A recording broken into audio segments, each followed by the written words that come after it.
മനുഷ്യരായ നാം എല്ലാവരും തന്നെ ഈ ഭൂമി ലോകത്തേക്ക് ജനിച്ചു വീണ ആ സമയം മുതൽ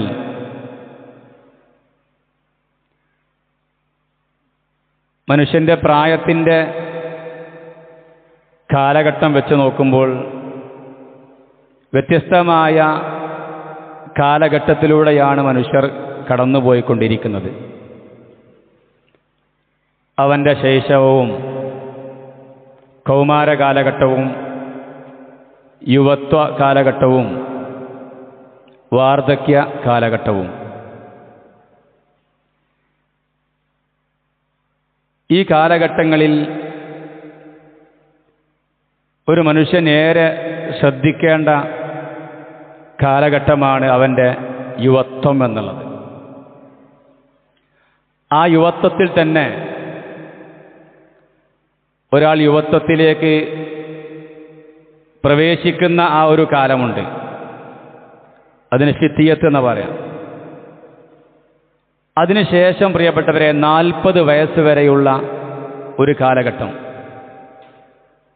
അങ്ങനെ ആ 40-ൽ അവൻ എത്തിക്കഴിഞ്ഞാൽ മനുഷ്യൻ്റെ വിവേക ബുദ്ധിക്ക് ഏറെ പക്വതയും പാകതയും എത്തുന്ന ഒരു പ്രായമാണ് മനുഷ്യൻ്റെ 40 വയസ്സ് എന്നുള്ളത്. ഒട്ടുമിക്ക പ്രവാചകന്മാർക്കും പ്രവാചകത്വം ലഭിക്കുന്നതും മിക്കവാറും 40 വയസ്സിലായിരുന്നു എന്ന് ചരിത്രങ്ങളിൽ കാണുവാൻ സാധിക്കും. മുഹമ്മദ് നബി സല്ലല്ലാഹു അലൈഹി വസല്ലമക്ക് നുബുവത്ത് ലഭിച്ചത് 40-ലാണ്. അതുകൊണ്ട് 33 വയസ്സ് മുതൽ യുവത്വത്തിൻ്റെതായ ആ പ്രത്യേകതകളിൽ മാറ്റം വന്നുകൊണ്ടിരിക്കുമെന്നുള്ളതാണ്. നമ്മളൊക്കെ പറയാൻ യുവത്വത്തിൻ്റെ ആ ഒരു പ്രസരിപ്പ്, ചോരത്തളപ്പിൻ്റെ പ്രായമെന്നൊക്കെ നമ്മൾ പറയാറുണ്ട്. എന്നാൽ പ്രിയരെ, ഒരു മനുഷ്യൻ 40 തികയുമ്പോഴേക്കും ആ ഒരു പ്രായത്തിൻ്റെ, ആ യുവത്വത്തിൻ്റെ ഒരു പൂർണ്ണതയിലേക്ക് അവൻ എത്തുകയും മറ്റൊരു കാലഘട്ടത്തിലേക്ക് അവൻ പ്രവേശിക്കുകയും ചെയ്യുന്നുണ്ട് എന്നുള്ളത് നമുക്കെല്ലാവർക്കും അറിയാവുന്ന കാര്യമാണ്. മാത്രമല്ല, പിന്നീട് 40-ന് ശേഷം ഒരു 60 വയസ്സ് വരെ മനുഷ്യൻ്റെ ആ ഒരു അവസ്ഥയിൽ പ്രത്യേകിച്ച് മാറ്റമൊന്നുമില്ലാതെ അങ്ങനെ തുടർന്നു പോയിക്കൊണ്ടിരിക്കുമെന്നുള്ളതാണ്. ഓരോ മനുഷ്യരുടെയും സാഹചര്യങ്ങൾക്കും അവസ്ഥകൾക്കും അനുസരിച്ച് മാറ്റങ്ങൾ വന്നിരിക്കാം. എന്നാൽ ഒരു പൊതുനില എന്നുള്ളത് അങ്ങനെയാണ് മനുഷ്യൻ്റെ 40 മുതൽ 60 വയസ്സ് വരെയുള്ള ആ കാലഘട്ടം. ഇവിടെ നാം മനസ്സിലാക്കേണ്ട വിഷയം, വിശുദ്ധ ഖുർആനിലും തിരു ഹദീസിലുമൊക്കെ ആ ഒരു പ്രായത്തെക്കുറിച്ച് കൃത്യമായിട്ട് സൂചിപ്പിക്കുന്നുണ്ട്. റസൂലുള്ളാഹി സ്വല്ലല്ലാഹു അലൈഹി വസല്ലം പറഞ്ഞു, അഅമാറു ഉമ്മത്തി മാ ബൈന 60 ഇലാ 70. എൻ്റെ സമുദായത്തിൻ്റെ ആയുസ് എന്നുള്ളത് 60-നും 70-നും ഇടയിലാണ് എന്ന് റസൂലുള്ളാഹി സ്വല്ലല്ലാഹു അലൈഹി വസല്ലം പറഞ്ഞിട്ടുണ്ട്. അപ്പോൾ 60-ആണ് സ്റ്റാർട്ടിങ് പറഞ്ഞിട്ടുള്ളത്, 60-നും 70-നും ഇടയിൽ എന്നുള്ളത്. അപ്പോൾ നമുക്ക് മനസ്സിലാക്കാൻ 40 വയസ്സ് എന്ന് നമ്മൾ ചിന്തിക്കുമ്പോൾ സഹോദരങ്ങളെ, നാം ഒരു 40 വയസ്സിലേക്ക് എത്തിക്കഴിഞ്ഞാൽ മനസ്സിലാക്കേണ്ടത് നമ്മുടെ ജീവിതത്തിൻ്റെ പകുതിയിലധികം നമ്മൾ ജീവിച്ചു കഴിഞ്ഞു എന്ന് മനസ്സിലാക്കേണ്ടത്. കാരണം ഈ ഒരു ഉമ്മത്തിൻ്റെ ഒരു ആയുസ് എന്നുള്ള റസൂൽ പറഞ്ഞ അങ്ങനെയാണ്, 60-നും 70-നും ഇടയിലെന്നാണ്. അതുകൊണ്ട് പ്രിയപ്പെട്ട നമ്മുടെ ജീവിതത്തിൽ നമുക്ക് 40 വയസ്സ് വരെയുള്ള ഒരു കാലഘട്ടമെന്നും 40 വയസ്സിന് ശേഷമുള്ള ഒരു കാലഘട്ടമെന്നും രണ്ടായിട്ട് നമ്മൾ തരംതിരിച്ചുകൊണ്ട് നമ്മുടെ ജീവിതത്തെ ക്രമീകരിക്കേണ്ടതുണ്ട് എന്നുള്ളതാണ്. എങ്കിൽ മാത്രമേ പ്രിയപ്പെട്ടവരെ നമ്മുടെ ജീവിതത്തിൽ യഥാർത്ഥ ലക്ഷ്യം നമുക്ക് നിറവേറ്റുവാൻ സാധിക്കുകയുള്ളൂ. നമുക്ക് 2 ലക്ഷ്യമുണ്ട്. ഒന്ന്, ഭൗതികമായിട്ട് നമ്മുടെ കുടുംബത്തെ നോക്കണം, മക്കളെ നോക്കണം, സാമ്പത്തികമായ എല്ലാവിധ രംഗത്തും നമുക്ക് നമ്മുടെ കുടുംബത്തെ പരിപാലിക്കുന്ന രൂപത്തിലേക്ക് നമ്മൾ എത്തണമെന്നൊരു ലക്ഷ്യമാണ്. മറ്റൊരു ലക്ഷ്യമെന്നുള്ളത് നാളെ പരലോകത്ത് സ്വർഗം നേടണമെന്നുള്ളത് ഏറ്റവും പരമപ്രധാന ലക്ഷ്യം അത് തന്നെയാണ്. അതുകൊണ്ട് പ്രിയ സഹോദരി സഹോദരന്മാരെ, ഈ 40-ൻ്റെ നിറവ് എന്നുള്ളത് ഒരു പുരുഷനും സ്ത്രീയും കൃത്യമായി ഒരുപോലെ ശ്രദ്ധിക്കേണ്ട ഒരു പ്രായമാണ് എന്നാണ് ആമുഖമായി സൂചിപ്പിക്കുന്നത്. 40 വയസ്സ് പൂർത്തിയായാൽ നമ്മുടെ ശേഷമുള്ള ജീവിതത്തിൽ പരലോകത്തിന് കൂടുതൽ പ്രാധാന്യം നൽകി മരണത്തെ ഓർത്തുകൊണ്ട് ജീവിതം ഏറ്റവും നന്നായി ക്രമീകരിക്കുവാൻ നാം ശ്രദ്ധിക്കേണ്ടതുണ്ട്. കാരണം റസൂലുള്ളാഹി പറഞ്ഞത്, അഅമാറു ഉമ്മത്തി മാ ബൈന സിത്തീന ഇലാ സബ്ഈന, എൻ്റെ സമുദായത്തിൻ്റെ ആയുസ് എന്നുള്ളത് 60നും 70നും ഇടക്കാണ്. അതുകൊണ്ട് 40 കഴിഞ്ഞാൽ പ്രിയ സഹോദരി സഹോദരന്മാരെ, 40 വയസ്സിന് മുമ്പ് ജീവിച്ച പോലെയല്ല 40ന് ശേഷം ജീവിക്കേണ്ടത്. അതിനർത്ഥം 40ന് മുമ്പ് തോന്നിയ പോലെ ജീവിക്കാമെന്നല്ല, മറിച്ച് ഏറ്റവും കൂടുതൽ ശ്രദ്ധിച്ചുകൊണ്ട് മുമ്പ് ജീവിച്ചതിനേക്കാൾ കൂടുതൽ ശ്രദ്ധയും സൽക്കർമ്മങ്ങളിൽ കൂടുതൽ പ്രാധാന്യവും കാണിച്ചുകൊണ്ട് നമ്മുടെ മരണം നന്നാക്കുവാൻ വേണ്ടി, നമ്മുടെ മരണം സ്വീകരിക്കുവാൻ വേണ്ടി ഏറ്റവും നന്നായി നമ്മൾ ജീവിക്കേണ്ടതുണ്ട്. ഇബ്നു കസീറിൽ നമുക്ക് കാണുവാൻ സാധിക്കും, ഇദാ ബലഗതൽ 40, പണ്ഡിതന്മാർ സഹോദരങ്ങളെ അവരെ ഗ്രന്ഥങ്ങളിൽ 40 വയസ്സ് എന്നുള്ള കൃത്യമായി എണ്ണി പറഞ്ഞ, അല്ലെ അക്കമിട്ട് പറഞ്ഞ ഒരു പ്രായമാണ്. ഇദാ ബലഗതൽ 40, നിനക്ക് 40 വയസ്സ് തികഞ്ഞാൽ ഫഖുദ് ഹിസറക, അവൻ്റെ ജീവിതത്തിൽ കൂടുതൽ ശ്രദ്ധ അവൻ പുലർത്തട്ടെ. ഒന്നുകൂടെ ശ്രദ്ധിച്ചുകൊണ്ട് തന്നെ ജീവിതം അവൻ ക്രമീകരിക്കേണ്ടതുണ്ട്. അതോടൊപ്പം തന്നെ ഇമാം നവവി റഹിമഹുല്ലാഹ് പറയുകയാണ്, അന്ന അഹ്ലൽ മദീനതി, മദീന നിവാസികൾ അവർ കാനൂ ഇദാ ബലഅഹദുഹും 40, ആ മദീന നിവാസികളിൽ അവരിൽ ഒരാൾക്ക് 40 വയസ്സ് തികഞ്ഞു കഴിഞ്ഞാൽ, 40 വയസ്സായി കഴിഞ്ഞാൽ തഫറഅ ലിൽ ഇബാദതി, ഇബാദത്തുകൾക്ക് വേണ്ടി അവർ ഒഴിഞ്ഞിരിക്കാറുണ്ടായിരുന്നു. ഇബാദത്തുകൾ അവർ കൂടുതൽ ശ്രദ്ധ കാണിക്കാറുണ്ടായിരുന്നു. കാരണം എന്താണ്? ഞങ്ങളുടെ ആയുസ്സിൻ്റെ പകുതിയോളം പിന്നിട്ട് കഴിഞ്ഞു, ഇനി മരണത്തിലേക്കുള്ള ആ ഒരു സ്റ്റെപ്പ് അടുത്തുകൊണ്ടിരിക്കുകയാണ്. അതുകൊണ്ട് കൂടുതൽ ശ്രദ്ധിച്ചുകൊണ്ട് അവർ ജീവിക്കുമായിരുന്നു എന്ന് നമുക്ക് കാണുവാൻ സാധിക്കും. എന്നാൽ സഹോദരങ്ങളെ, ഈ ഒരു കാലഘട്ടത്തിൽ നമുക്കറിയാം, ഇന്ന് മനുഷ്യൻ 40ഉം 50ഉം 60ഉം കഴിഞ്ഞാലും യാതൊരു ബോധവുമില്ലാതെയാണ് ജീവിച്ചു കൊണ്ടിരിക്കുന്നത്. 40 കഴിഞ്ഞിട്ടും 60 കഴിഞ്ഞിട്ടുമൊക്കെ മതപരമായ വിഷയങ്ങൾ യാതൊരു ശ്രദ്ധയും കാണിക്കാതെ, യാതൊരു ബോധവുമില്ലാതെ ദുനിയാവിൻ്റെ പിന്നെ നെട്ടോട്ടമോടുന്ന പ്രായത്തിലേക്കാണെന്ന് പ്രായവ്യത്യാസമില്ലാതെ ആളുകൾ പോയിക്കൊണ്ടിരിക്കുന്നത്. റസൂലുള്ളാഹി കൃത്യമായിട്ട് പറഞ്ഞില്ലേ? എന്താ പറഞ്ഞത്? ലൗ അന്ന ലിബ്നി ആദമ വാദിയൻ മിൻ ദഹബിൻ അഹബ്ബ അൻ യകൂന ലഹു വാദിയാൻ. അല്ലാഹു സുബ്ഹാനഹു വ തആല ഒരു മനുഷ്യന് സ്വർണത്തിൻ്റെ താഴ്വര ലഭിച്ചു കഴിഞ്ഞാൽ, ഒരു സ്വർണത്തിൻ്റെ താഴ്വര റബ്ബ് അവനക്ക് നൽകി കഴിഞ്ഞാൽ, അഹബ്ബ അൻ യകൂന ലഹു വാദിയാൻ, അവൻ അതിൽ മതിവരില്ല, അതിൽ തൃപ്തിപ്പെടാതെ, അൻ യകൂന ലഹു വാദിയാൻ, 2 താഴ്വരകൾ കൂടി ഉണ്ടായിരുന്നെങ്കിൽ അവൻ ആഗ്രഹിച്ചു പോകുമെന്നുള്ളതാണ്. ഈ ആഗ്രഹത്തിൽ നിന്ന് പൊതുവെ പ്രായത്തിന് തടസ്സമില്ല. ഏത് പ്രായക്കാരും സഹോദരങ്ങളെ ദുനിയാവിൻ്റെ പിന്നെ നെട്ടോട്ടം ഓടിക്കൊണ്ടിരിക്കുകയാണ്, ദുനിയാവിന് വേണ്ടി പരിശ്രമിച്ചു കൊണ്ടിരിക്കുകയാണെന്നാൽ അങ്ങേയറ്റം അനശ്വരമായ ഒരു ലോകമുണ്ട്. ആ പരലോകത്തിലേക്ക് സമ്പാദിക്കുവാൻ വേണ്ടി മനുഷ്യൻ്റെ പ്രായം മുന്നോട്ട് പോകുമ്പോൾ മനുഷ്യൻ സമയം കണ്ടെത്തുന്നില്ല എന്നത് യാഥാർത്ഥ്യമാണ്. അതുകൊണ്ട് പ്രിയപ്പെട്ട റസൂൽ പറഞ്ഞതാണ്, മനുഷ്യൻ്റെ അവസ്ഥ അങ്ങനെയാണ്. എന്നാൽ നമ്മൾ ശ്രദ്ധിക്കേണ്ട ഏറ്റവും നല്ല പ്രായം സഹോദരങ്ങളെ 40 കഴിഞ്ഞാലുള്ള പ്രായം എന്നുള്ളത്. വിശുദ്ധ ഖുർആനിൽ സൂറത്തുൽ അഹ്ഖാഫിൻ്റെ 46-ാമത്തെ ആയത്ത് നമ്മളെല്ലാവരും, പ്രത്യേകിച്ച് യുവാക്കൾ അക്കമിട്ട് മനസ്സിൽ പതിക്കേണ്ട ആയത്താണ്. വിശുദ്ധ ഖുർആൻ 15-ാമത്തെ അധ്യായം സൂറത്തുൽ അഹ്ഖാഫിൻ്റെ 46-ാമത്തെ ആയത്ത്. ഇവിടെ 40കാരൻ്റെ കാര്യം പറയുമ്പോൾ സഹോദരൻ ഒരിക്കലും വിചാരിക്കരുത് 40-ന് താഴെയുള്ള ആളുകൾക്ക് ഇത് ബാധകമല്ലെന്ന് വിചാരിക്കും. മറിച്ച് ആ 40ൻ്റെ പ്രായത്തിൽ കൃത്യമായ ജീവിതം കെട്ടിപ്പടുക്കണമെങ്കിൽ അവൻ്റെ ജോലിയിലൊക്കെ ഏകദേശം ഒരു ധാരണയിലെത്തി, സാമ്പത്തികമായ സ്രോതസ്സൊക്കെ കൃത്യമായ അടുക്കും ചിട്ടയിലുമെത്തി, ആ 40ന് ശേഷം കൂടുതൽ കൃത്യമായി ശ്രദ്ധിച്ചുകൊണ്ട് ഇബാദത്തിൽ മുഴുകിക്കൊണ്ട് ജീവിക്കണമെങ്കിൽ ആ 40 വരെ കൃത്യമായ കാഴ്ചപ്പാടോടുകൂടി അവൻ്റെ യുവത്വത്തിൻ്റെ ആ സ്റ്റാർട്ടിംഗ് ഉണ്ടല്ലോ, ആ യുവത്വത്തിൻ്റെ സ്റ്റാർട്ടിംഗ് അതുമുതൽ കൃത്യമായ ഒരു കാഴ്ചപ്പാടോടുകൂടി, കുടുംബജീവിതത്തെക്കുറിച്ച് കൃത്യമായ കാഴ്ചപ്പാടോടുകൂടി, വൈവാഹിക ജീവിതത്തെക്കുറിച്ച് കൃത്യമായ കാഴ്ചപ്പാടോടുകൂടിയായിരിക്കണം ജീവിക്കേണ്ടത്. എങ്കിൽ മാത്രമേ സഹോദരങ്ങളെ ഈ 40 കഴിയുമ്പോൾ ഈ ഒരു രൂപത്തിൽ നമ്മുടെ ജീവിതം ക്രമീകരിക്കാൻ നമുക്ക് സാധിക്കുകയുള്ളൂ. ഈ ഒരു ആയത്തിൽ നമ്മൾ വളരെ കൃത്യമായി മനസ്സിലാക്കാൻ സഹോദരങ്ങളെ, അല്ലാഹു സുബ്ഹാനഹു വ തആല പറയുകയാണ്, വവസ്വൈനൽ ഇൻസാന ബിവാലിദൈഹി ഇഹ്സാനാ, തൻ്റെ മാതാപിതാക്കളോട് നല്ല നിലയിൽ വർത്തിക്കണമെന്ന് നാം മനുഷ്യനോട് അനുശാസിച്ചിരിക്കുന്നു, കൽപ്പിച്ചിരിക്കുന്നു.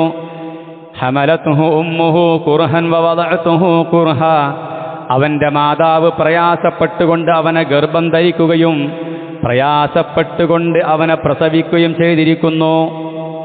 ഇത് മനുഷ്യൻ്റെ ആ ഒരു തുടക്കം അല്ലാഹു ഓർമ്മപ്പെടുത്തുകയാണ്.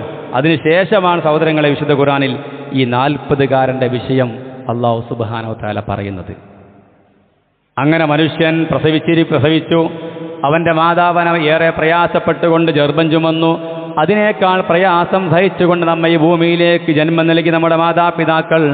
വഫിസാലുഹു 30 ശഹ്റ, അവൻ്റെ ഗർഭകാലവും മുലകുടി നിർത്തലും കൂടി 30 മാസക്കാലമാകുന്നു.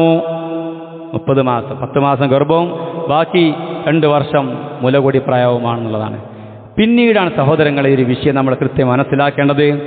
ഹത്താ ഇദാ ബലഗ അശുദ്ധഹു വബലഗ 40 സന, അല്ലാഹു സുബ്ഹാനഹു വ തആല പറയ ഹത്താ ഇദാ ബലഗ അശുദ്ധഹു, അങ്ങനെ അവൻ്റെ ശൈശവകാലഘട്ടവും അവൻ്റെ കൗമാരകാലഘട്ടവുമെല്ലാം കഴിഞ്ഞുപോയി.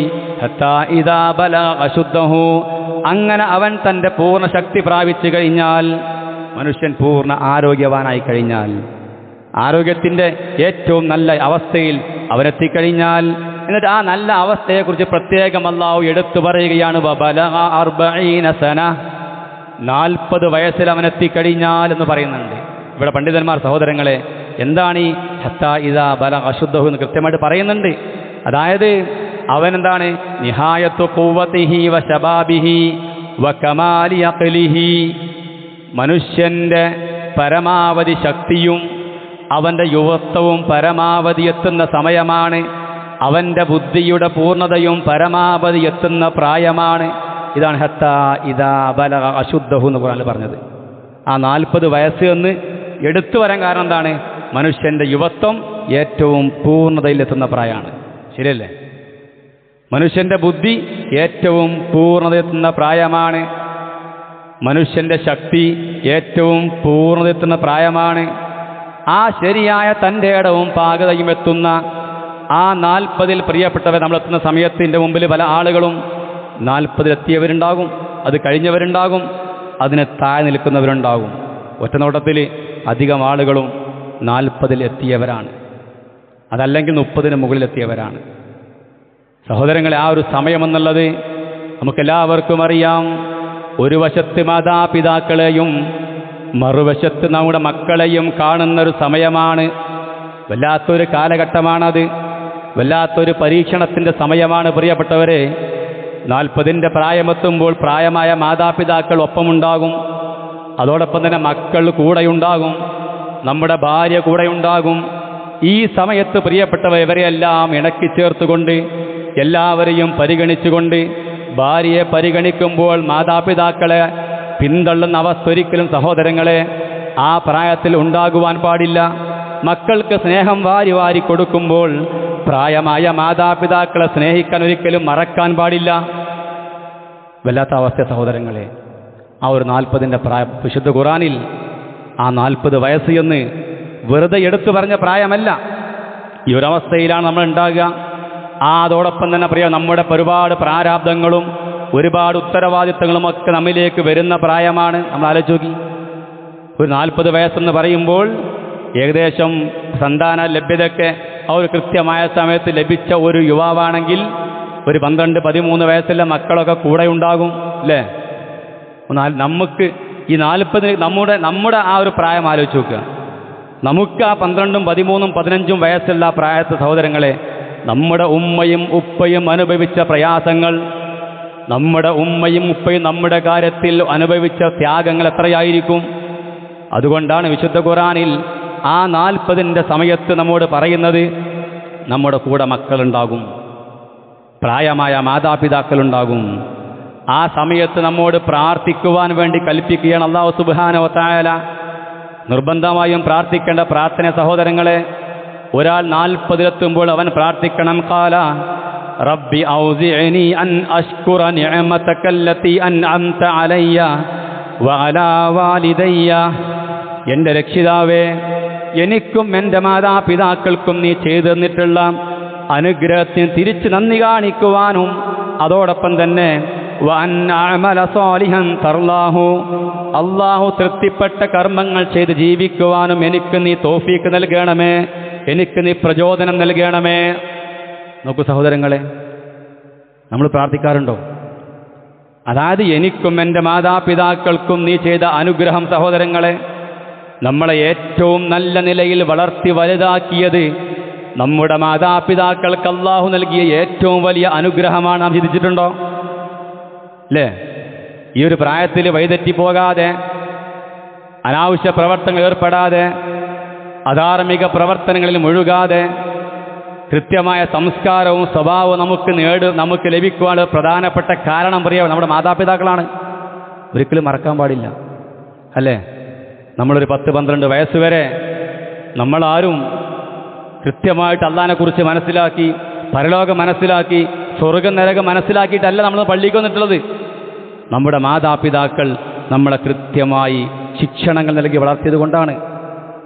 അത് മാതാപിതാക്കൾക്ക് അല്ലാഹു നൽകിയ വലിയ അനുഗ്രഹ സഹോദരങ്ങളെ, അല്ലേ? പിന്നീട് നമുക്ക് എന്ത് ചെയ്യും? ആ ഒരു ശിക്ഷണത്തിൽ വളർന്നു വലുതായി വന്നാൽ പിന്നീട് നമ്മളെന്ത് ചെയ്യാണ്? നമുക്കൊരു ബുദ്ധിയും വിവേകത്വം എന്ത് ചെയ്യും? പിന്നെ നമ്മൾ കൂടുതൽ കാര്യങ്ങൾ പഠിക്കുന്നു, റബ്ബിനെക്കുറിച്ച് പഠിക്കുന്നു, പരലോകബോധം നമ്മൾ ഉണ്ടാക്കിയെടുക്കുന്നു. അത് രണ്ടും കൂടെ ആകുമ്പോൾ എന്ത് ചെയ്യും? ഏറ്റവും നല്ല മക്കളായി, ഒരു സ്വാലിഹായ സന്താനമായി നമ്മൾ വളർന്ന് വലുതായി നമ്മൾ ഈ പ്രായത്തിലെത്തി എന്നുള്ളതാണ്. അതിൻ്റെ പ്രധാനപ്പെട്ട പങ്ക് സഹോദരങ്ങളെ നമ്മുടെ മാതാപിതാക്കൾക്കുണ്ട് എന്നുള്ളത് ഒരിക്കലും മറക്കാൻ പാടില്ല. ആലോചിച്ച് നോക്കി, നമ്മുടെ ജീവിതമൊക്കെ ഒരു വഴിതെറ്റിപ്പോയ ജീവിതമായിരുന്നുവെങ്കിൽ, നമ്മൾ നമ്മുടെ വീട്ടിലേക്ക് വരാൻ ആഗ്രഹിക്കാത്ത മാതാപിതാക്കൾ, എൻ്റെ മകൻ ഇന്ന് രാത്രി ഈ വീട്ടിലേക്ക് കയറി വന്നിരുന്നില്ലായിരുന്നുവെങ്കിൽ സ്വസ്ഥമായി ഈ വീട്ടിൽ ഞങ്ങൾക്ക് കിടന്നുറങ്ങാറുമായിരുന്നു ആഗ്രഹിക്കുന്ന അത്ര മാതാപിതാക്കളില്ലേ? മദ്യവും ലഹരിയും വഴിവിട്ട ജീവിതവുമായിട്ട് നമ്മളൊക്കെ ഇന്ന് രക്ഷപ്പെട്ടതേ നമ്മുടെ മാതാപിതാക്കൾ നമ്മളെ ആ ശിക്ഷണത്തിൽ വാർത്തിക്കൊണ്ട് മാത്രം സഹോദരങ്ങളെ. അതുകൊണ്ട് ആ സമയത്ത് പ്രാർത്ഥിക്കണം. ഖാല റബ്ബി ഔസിഅനി അൻ അശ്കുറ നിഅമതക അല്ലതി അൻഅംത അലയ്യ വഅലാ വാലിദയ്യ, എനിക്കും എൻ്റെ മാതാപിതാക്കൾക്കും നീ ചെയ്ത അനുഗ്രഹത്തിന് തിരിച്ച് നന്ദി കാണിക്കുവാൻ. ആ നന്ദി സഹോദരൻ തിരിച്ച് നമുക്ക് ഉണ്ടാകുന്നത് റബ്ബിനോട് നന്ദി കാണിക്കണം, നമ്മുടെ മാതാപിതാക്കളോട് നന്ദി കാണിക്കണം. നമ്മൾ ഏറെ ശ്രദ്ധിക്കേണ്ട ഒരു വിഷയമാണ്. രണ്ടാമത്തെ വിഷയം എന്താണ്? വഅന്ന അമല സാലിഹൻ തർലാഹു, അല്ലാഹു തൃപ്തിപ്പെട്ട സൽക്കർമ്മങ്ങൾ പ്രവർത്തിക്കുവാൻ റബ്ബേ എനിക്ക് നീ സൗഭാഗ്യം നൽകണമേ. രണ്ടാമത്തെ വിഷയം അതാണ്.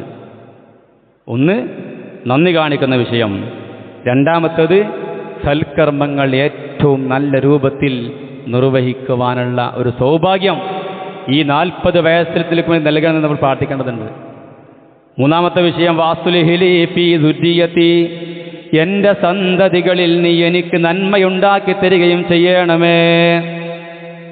സഹോദരങ്ങളെ, നമ്മുടെ ഉമ്മയും ഉപ്പയും അവരും ഇതുപോലെ 40ഉം 50ഉം എത്തിയപ്പോൾ നമുക്ക് വേണ്ടി പ്രാർത്ഥിച്ച പ്രാർത്ഥനയാവൂത്. എന്താ പ്രാർത്ഥിച്ചത്? എൻ്റെ മക്കളിൽ ഞങ്ങൾക്ക് നീ നന്മയുണ്ടാക്കി തരണമേ എന്ന് നമ്മുടെ ഉമ്മയും ഉപ്പ നമുക്ക് പ്രാർത്ഥിച്ചിട്ടുണ്ടാവും സഹോദരങ്ങൾ. അതുകൊണ്ട് നമ്മളും പ്രാർത്ഥിക്കണം നമ്മുടെ മക്കൾക്ക് വേണ്ടി. മക്കളിൽ നന്മയുള്ള മക്കളാക്കി വളർത്തുവാൻ വേണ്ടി നമ്മൾ ആത്മാർത്ഥമായ റബ്ബിനോട് പ്രാർത്ഥിക്കണം. ശേഷം പറയാണ്, ഇന്നി തുബ്തു ഇലൈക വ ഇന്നി മിനൽ മുസ്ലിമീൻ, ഞാൻ നിന്നിലേക്ക് ഖേദിച്ച് മടങ്ങിയിരിക്കുന്നു. അതോടെ വ ഇന്നി മിനൽ മുസ്ലിമീൻ, തീർച്ചയായും ഞാൻ മുസ്ലിങ്ങളുടെ കൂട്ടത്തിൽപ്പെട്ടവനാകുന്നു, അതായത് കീഴ്പ്പെടുന്നവരുടെ കൂട്ടത്തിൽപ്പെട്ടവനാകുന്നു. നാലാമത്തെ വിഷയമാണ് അള്ളാഹുവിലേക്ക് ആത്മാർത്ഥമായി തൗബ ചെയ്ത് മടങ്ങണം സഹോദരങ്ങളെ. കാരണം 40 കഴിഞ്ഞാൽ റസൂൽ പറഞ്ഞില്ലേ, പിന്നെ 60-70 നമ്മുടെ പ്രായം എന്നുള്ളത്. അതുകൊണ്ട് ആ പ്രായം കഴിഞ്ഞു കഴിഞ്ഞാൽ അള്ളാഹുവിലേക്ക് ആത്മാർത്ഥമായി തൗബ ചെയ്ത് മടങ്ങണം, പ്രാർത്ഥിക്കണം. അള്ളാഹുവേ വ ഇന്നി മിനൽ മുസ്ലിമീൻ, എന്നെ മുസ്ലിമീങ്ങളുടെ കൂട്ടത്തിൽ നിന്നെ കീഴ്പ്പെടുന്നവരുടെ കൂട്ടത്തിൽ ഉൾപ്പെടുത്തണമേ എന്ന് ആത്മാർത്ഥമായിട്ട് നമ്മൾ പ്രാർത്ഥിക്കണം. നോക്കൂ സഹോദരങ്ങളെ, എത്ര കൃത്യമായ ആയത്താണിത്. അതുകൊണ്ടാണ് പറഞ്ഞത് 40 വയസ്സ് എന്നുള്ളത് നമ്മുടെ ജീവിതത്തിൻ്റെ ഏറ്റവും ശ്രദ്ധിക്കേണ്ട ഒരു കാലഘട്ടമാണ്. ഏറ്റവും ശ്രദ്ധിക്കേണ്ട കാലഘട്ടമാണ്. നമ്മുടെ മാതാപിതാക്കളെ നമ്മൾ ഏറ്റവും ശ്രദ്ധിക്കേണ്ട കാലഘട്ട സഹോദരങ്ങളെ 40 എന്നുള്ളത്. സ്വാഭാവികമായിട്ടും മക്കൾ കൂടുതലൊക്കെ ഉണ്ടാകുമ്പോൾ നമ്മൾ വീട് വിട്ടിറങ്ങി മറ്റൊരു വീട്ടിലേക്ക് താമസം മാറുന്നുണ്ടാകും. പക്ഷേ ആ സമയത്ത് നമ്മുടെ മാതാപിതാക്കളെ മറക്കാനും പാടില്ല എന്നുള്ളത് വളരെ ശ്രദ്ധിക്കേണ്ട ഒരു സമയമാണ്. 40 വയസ്സ് ആ സമയത്ത് 40 വയസ്സ് എന്നുള്ളത് അങ്ങനെയുള്ള ചില മാറ്റങ്ങൾ നമ്മുടെ കുടുംബജീവിതത്തിൽ വരുന്ന ഒരു സമയമാണ്. അവിടെയും മാതാപിതാക്കളോട് നന്ദി കാണിക്കാൻ സഹോദരങ്ങളെ ഒരിക്കലും നമ്മൾ മറക്കാനും പാടില്ല എന്ന് അടിവരയിട്ട് മനസ്സിലാക്കേണ്ടതുണ്ട്. അതോടൊപ്പം സൽക്കർമ്മങ്ങളിൽ ഏറ്റവും കൂടുതൽ ശ്രദ്ധിക്കേണ്ട ഒരു സമയമാണത്. നമ്മുടെ മക്കളുടെ കാര്യത്തിൽ ഏറ്റവും അധികം നമ്മൾ ടെൻഷൻ അടിക്കുന്ന, പ്രത്യേകിച്ച് ഈ ഒരു കാലഘട്ടത്തിൽ അല്ലേ, മക്കൾ വീട്ടിൽ നിന്ന് പുറത്തിറങ്ങിയാൽ ആരും നിയന്ത്രിക്കാനില്ലാത്ത, ആരെയും പേടിക്കാത്ത മക്കളാണെന്ന് ആ ഒരു സമയത്ത് മക്കളെക്കുറിച്ച് ആശങ്കപ്പെടുമ്പോൾ സഹോദരങ്ങളെ ആ മക്കൾക്ക് വേണ്ടി ആത്മാർത്ഥമായിട്ട് പ്രാർത്ഥിക്കേണ്ട ഒരു സമയമാണത്. 40 എന്ന് പറയുമ്പം നമുക്ക് ഏകദേശം ഒരു ചെറിയ ആ കുട്ടിക്കളിയൊക്കെ മാറി നമ്മുടെ മക്കളൊക്കെ കൗമാരത്തിലേക്കും ടീനേജിലേക്കുമൊക്കെ എത്തുന്ന ഒരു പ്രായമാണ്. അതുകൊണ്ട് പ്രത്യേകം ആ ഒരു പ്രാർത്ഥനയിൽ അത് ഉൾപ്പെടുത്തിയിട്ടുള്ളത്. 4-മതായി പറഞ്ഞത് അള്ളാഹുവിലേക്ക് ആത്മാർത്ഥമായി തൗബ ചെയ്ത് മടങ്ങാൻ സഹോദരങ്ങളെ നമ്മൾ കൂടുതൽ സമയം കണ്ടെത്തേണ്ടതുണ്ടെന്ന് നമ്മൾ കൃത്യമായി മനസ്സിലാക്കുക. റബ്ബ് സുബ്ഹാനഹു വ തആല നമ്മുടെ ഈ ഒരു ഏറ്റവും നല്ല കാലഘട്ടം ഏറ്റവും മനോഹരമായി ഉപയോഗപ്പെടുത്തുവാൻ അള്ളാഹു നമുക്കെല്ലാവർക്കും തൗഫീഖ് നൽകി അനുഗ്രഹിക്കുമാറാകട്ടെ. അൽഹംദുലില്ലാഹി റബ്ബിൽ ആലമീൻ. അല്ലാഹുമ്മ സ്വല്ലി അലാ മുഹമ്മദിൻ വഅലാ ആലി മുഹമ്മദ്. റബ്ബി ഇശ്റഹ് ലി സദ്രി വയസ്സിർ ലി അംരി വഹ്ലുൽ ഉഖ്ദതം മിൻ ലിസാനി യഫ്ഖഹു ഖൗലി. ഏറെ സ്നേഹം നിറഞ്ഞ സത്യവിശ്വാസികളെ, സത്യവിശ്വാസിനികളെ, അള്ളാഹുവിനെ സൂക്ഷിച്ചുകൊണ്ട് ജീവിക്കണമേ എന്ന് ഒരിക്കൽ കൂടി എന്നെയും നിങ്ങളെയും ഓർമ്മപ്പെടുത്തുകയാണ്, വസിയത്ത് ചെയ്യുകയാണ്. വിശുദ്ധ ഖുർആനിലെ 40-കാരൻ്റെ പ്രാർത്ഥനയിൽ അടങ്ങിയ 4 കാര്യങ്ങളാണ് നമ്മൾ മനസ്സിലാക്കിയത്. അതോടൊപ്പം തന്നെ ആ ഒരു പ്രായത്തിൻ്റെ പ്രത്യേകതയും അതിനെ കൂടുതൽ നമ്മൾ ശ്രദ്ധിക്കണമെന്ന് നമ്മൾ മനസ്സിലാക്കിയിട്ടുണ്ട്. ഈ ഒരു അവസരത്തിൽ പ്രിയ സഹോദരി സഹോദരന്മാരെ, ഈ ഒരു പ്രായത്തിൽ നമ്മുടെ മക്കളുടെ കാര്യം നമ്മൾ ഏറ്റവും കൂടുതൽ ശ്രദ്ധിക്കേണ്ട ഒരു സാഹചര്യമാണ് നിലവിലുള്ളത്. ഞാൻ സൂചിപ്പിച്ച പോലെ ഒരു 1990 അതിന് മുമ്പ് ജനിച്ച ആളുകളായിരിക്കും ഇതിൽ കൂടുതലും എൻ്റെ മുമ്പിലുള്ളത്. നമ്മുടെ കാലത്ത് നമ്മുടെ വീട്ടിൽ നിന്ന് നമ്മൾ പുറത്തിറങ്ങിക്കാൻ നിയന്ത്രിക്കാൻ ആൾക്കാരുണ്ടാവും. നമ്മുടെ ഏളാപ്പ, മൂത്താപ്പ, നാട്ടുകാർ വരെ ഉണ്ടാവും ഇല്ലേ? ഒരു തെറ്റ് കണ്ടാൽ അത് തിരുത്താനും അത് തടയുവാനും, അല്ലെങ്കിൽ നാട്ടുകാരെ കണ്ട് അത് ചെയ്യാൻ പേടിച്ചിരുന്ന ഒരു കാലമാണെന്നൊക്കെ 90-ന് മുമ്പ് ജനിച്ച ആളുകളൊക്കെ. എന്നാൽ ഇന്ന് സഹോദരങ്ങൾ നമുക്കറിയാം, യാതൊരു നിയന്ത്രണവുമില്ലാതെയാണ് ഇന്ന് മക്കൾ വളർന്നുകൊണ്ടിരിക്കുന്നത്. ഞാനിത് പ്രത്യേകമായി പറയാനുള്ള കാരണം,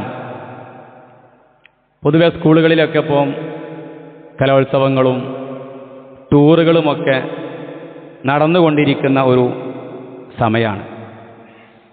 ഈ ഒരു സമയത്ത് നമ്മുടെ മക്കളെ നാം ശ്രദ്ധിച്ചിട്ടില്ലെങ്കിൽ പ്രിയ രക്ഷിതാക്കളെ,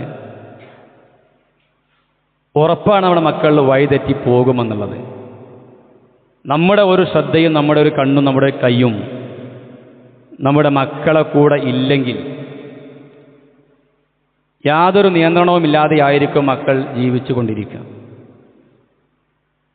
ഒരുപാട് സംഭവ വികാസങ്ങൾ നമ്മൾ കണ്ടുകൊണ്ടിരിക്കുന്നുണ്ട്, കേട്ടുകൊണ്ടിരിക്കുന്നുണ്ട്. അവിഹിത ബന്ധങ്ങളും വഴിവിട്ട ജീവിതങ്ങളും ലഹരിക്ക് അടിമപ്പെടുന്ന മക്കളുടെ വാർത്തയുമൊക്കെ നമ്മൾ കൺമുമ്പിൽ കണ്ടുകൊണ്ടിരിക്കുന്നുണ്ട്. എന്നിട്ട് നമുക്ക് ഈ വിഷയത്തിൽ ഒരു ബോധം വന്നിട്ടില്ല എങ്കിൽ നമ്മുടെ വീട്ടിനകത്തേക്കും അത്തരത്തിൽ ദുരന്ത വാർത്തകൾ വന്നെത്തും വരെ നമ്മൾ ഒരിക്കലും കാത്തിരിക്കരുത് എന്നാണ് എനിക്ക് സൂചിപ്പിക്കാനുള്ളത്. പ്രത്യേകിച്ച് കലോത്സവ രംഗത്തൊക്കെ നമ്മുടെ മക്കളൊക്കെ പങ്കെടുക്കേണ്ടതാണ്. ആ രംഗത്ത് പിന്നെ അനിസ്ലാമികമല്ലാത്ത പ്രോഗ്രാമിലൊക്കെ മക്കളെ നമ്മൾ ഉയർത്തിക്കൊണ്ടുവരണം. ഇപ്പോൾ പാട്ട് പാടുന്ന മക്കളുണ്ടാകും, എഴുതാൻ കഴിവുള്ള മക്കളുണ്ടാകും. ഇപ്പോൾ ശാസ്ത്രമേളയിലൊക്കെ നല്ല ആ രംഗത്തിലെ ശാസ്ത്രീയപരമായിട്ടൊക്കെ മുന്നോട്ട് പിന്നെ കുതിക്കുന്ന മക്കളുണ്ടാകും, പ്രസംഗിക്കാൻ കഴിയുന്ന അവരൊക്കെ ആ നിലയ്ക്ക് നമ്മൾ അവരെ വളർത്തിക്കൊണ്ടുവരണം. പക്ഷേ നമ്മളൊന്നും പഠിച്ച കാലഘട്ടത്തിലുള്ള പോലെയല്ല ഇന്ന് പലപ്പോഴും സ്കൂളുകളിലെ പ്രോഗ്രാമുകളും ആഘോഷങ്ങളൊന്നും. കലോത്സവങ്ങളൊക്കെ രാത്രി 12 മണി വരെ, 1 മണി വരെ, 2 മണി വരെ ഒക്കെ നീണ്ടുകൊണ്ടിരിക്കുന്ന ഒരു സാഹചര്യമാണ്. ഞാൻ പറഞ്ഞു വരുന്നത് അതിനെ എതിർക്കല്ല, മറിച്ച് നമ്മുടെ മക്കളെ നമ്മളെന്ത് ചെയ്യണം, ആ വിഷയത്തിൽ ശ്രദ്ധിക്കണം എന്നുള്ളതാണ്. അങ്ങനെ ഇടങ്ങളിലേക്ക് നമ്മുടെ ഒരു സാമീപ്യമില്ലാതെ നമ്മുടെ മക്കളെ പറഞ്ഞയച്ചു കഴിഞ്ഞാൽ വലിയ അപകടങ്ങൾ, ദുരന്തങ്ങൾ വന്നെത്തുന്നത് കൃത്യമായി മനസ്സിലാക്കേണ്ടതുണ്ട്. യാതൊരു ആണും പെണ്ണും, ആൺകുട്ടികളും യാതൊരു നിയന്ത്രണവും ഇല്ലാതെയാണെന്ന് സ്കൂളിലൊക്കെ കഴിച്ചുകൂടിക്കൊണ്ടിരിക്കുന്നത്. ഈ കലോത്സവ സമയത്തൊക്കെ രാത്രി 2 മണി വരെ, 3 മണി വരെയൊക്കെ പ്രോഗ്രാമുകൾ ഉണ്ടാവും ചിലപ്പോൾ. ആ സമയത്തൊക്കെ സഹോദരി ഇരുട്ടുള്ള വെളിച്ചമില്ലാത്ത ആ ക്ലാസ് റൂമിലൊക്കെ ആൺകുട്ടികളും പെൺകുട്ടികളും വാതിലടച്ച് ഒറ്റയ്ക്കിരിക്കുന്ന വാർത്തകൾ വന്നുകൊണ്ടിരിക്കുന്നുണ്ട്. ഇതാരും നിയന്ത്രിക്കൂല. കാരണം എന്താ അറിയോ, ഇത് നിയന്ത്രിക്കാൻ പോയാൽ ആ നിയന്ത്രിക്കാൻ പോയവനെതിരെ നടപടിയെടുക്കും. ഇത് ഞങ്ങളെ സ്വാതന്ത്ര്യം എന്ന വീട്ടിൽ പറയാം. നമ്മുടെ മക്കൾ ഒരിക്കലും അങ്ങനെയുടെ അവസ്ഥയിലേക്ക് എത്തിപ്പെടാൻ പാടില്ല എന്നുള്ളതാണ് ഞാൻ പറഞ്ഞത്. അങ്ങനെ പ്രോഗ്രാമിൽ നമ്മൾ കൂടെ പോവുക, മാതാപിതാക്കൾ കൂടെ പോകണം, നിർബന്ധമാണ്. കൂടെ പോയിട്ട് അവരെ പ്രോഗ്രാമിൽ പങ്കെടുപ്പിക്കുക, കുറച്ചൊക്കെ ഒന്ന് കാണാനൊക്കെ അവസരം കൊടുക്കുക, ഒരു സമയമാകുമ്പോൾ തിരിച്ച് നമ്മൾ കൂടെ കൊണ്ടുവരിക. അതിനർത്ഥം അവരെ ഒന്നിലും പങ്കെടുപ്പിക്കേണ്ട എന്നല്ല ഞാൻ പറഞ്ഞത്, മറിച്ച് ഒരു നിയന്ത്രണം ഇല്ലെങ്കിൽ സഹോദരങ്ങളെ വളരെ വളരെ വേദനാജനക വാർത്ത വന്നുകൊണ്ടിരിക്കുന്നത് ഈ സ്കൂളുകളിലൊക്കെ സംഭവിക്കുന്നതാണ്. ആരും നിയന്ത്രിക്കുക, ഒരു മാഷും ടീച്ചറും ചെയ്യില്ല, ഒന്നും ചോദിക്കാൻ പോകില്ല. കാരണം ചോദിച്ചാൽ പോയിട്ട് കാര്യമില്ല, അതിനെതിരെ അവന് കേസ് കൊടുത്താൽ പിന്നെ ആരാണോ ചോദിച്ചത് അവനെ കൊടുങ്ങുക. അത് നമ്മുടെ മക്കളുടെ നിയന്ത്രണം നമ്മുടെ കയ്യിലാകണമെന്നാണ് ഞാൻ സൂചിപ്പിച്ച രത്ന ചുരുക്കം എന്നുള്ളത്. അതുപോലെ തന്നെയാണ് സ്കൂളിലെ ടൂറുകളും. യാതൊരു നിയന്ത്രണവുമില്ലാത്ത അവസ്ഥയിലാണ് സ്കൂളുകളിലെ ടൂറുകൾ പോയിക്കൊണ്ടിരിക്കുന്നത്. ഞാൻ ഈ വിഷയത്തിലേക്ക് കണക്ട് ചെയ്യുന്നത്, നമുക്കറിയാം ഒരു 40കാരനാകുമ്പോൾ സ്വാഭാവികമായിട്ടും ആ പ്രായത്തിലുള്ള മക്കളൊക്കെ ഉണ്ടാകും. നമ്മൾ കൃത്യമായി അവരെ നമ്മുടെ പിന്നെ ശിക്ഷണത്തിൽ കൊണ്ടുവന്നിട്ടില്ല എങ്കിൽ സഹോദരന്മാരെ നമുക്ക് വലിയ പ്രയാസങ്ങൾ ഏൽക്കേണ്ടി വരുമെന്ന് വളരെ ഗൗരവത്തിൽ നമ്മൾ മനസ്സിലാക്കേണ്ടതുണ്ട്. സ്കൂളിലൊക്കെ ടൂർ പോണ സമയത്ത് ആരാ നിയന്ത്രിക്കുന്നത്? ഒരു പെൺകുട്ടിയും ആൺകുട്ടിയും ഒരു സീറ്റിൽ ഒരുമിച്ചിരുന്നാൽ, ഇനി മടിയിൽ കയറിയിരുന്നാൽ പോലും ആരൊന്നും പറയില്ല. കൂടെയുള്ള അധ്യാപകർ, ടീച്ചർ ഒന്നും പറയില്ല. നിങ്ങൾ ചോദിച്ചേക്കൊണ്ടി.